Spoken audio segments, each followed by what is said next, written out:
Hi friends, happy Monday to you. Yesterday in church we had a very wonderful service celebrating our veterans in honor of Veterans Day. Today I'm going to be playing My Country 'Tis of Thee. And I wanted to first go over the history of Veterans Day.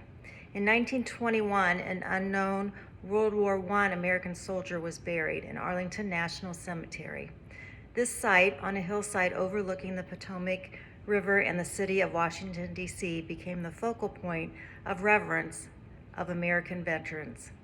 Similar ceremonies occurred earlier in England and France, where an unknown soldier was buried in each nation's highest place of honor.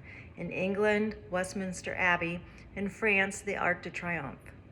These memorial gestures all took place on November 11th, giving universal recognition to the celebrated ending of World War I fighting at 11 a.m. November 11th, 1918, the 11th hour of the 11th day of the 11th month. The day became known as Armistice Day. Armistice Day officially received its name in America in 1926 through a congressional resolution. It became a national holiday 12 years later by similar congressional action. If the idealistic hope had been realized that World War I was the war to end all wars, November 11th might still be called Armistice Day. But only a few years after the holiday was proclaimed, war broke out in Europe.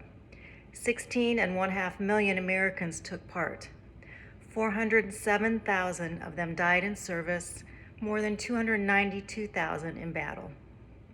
The first celebration using the term Veterans Day occurred in Birmingham, Alabama in 1947.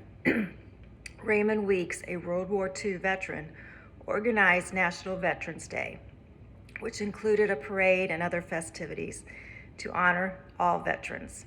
The event was held on November 11th, then designated Armistice Day. Later, a U.S. Representative, Edward Reese of Kansas, proposed a bill that would change Armistice Day to Veterans Day. In 1954, Congress passed the bill that President Eisenhower signed, proclaiming November 11th as Veterans Day. Raymond Weeks received the Presidential Citizens Medal from President Reagan in November 1982. Weeks' local parade and ceremonies are now an annual event celebrated nationwide.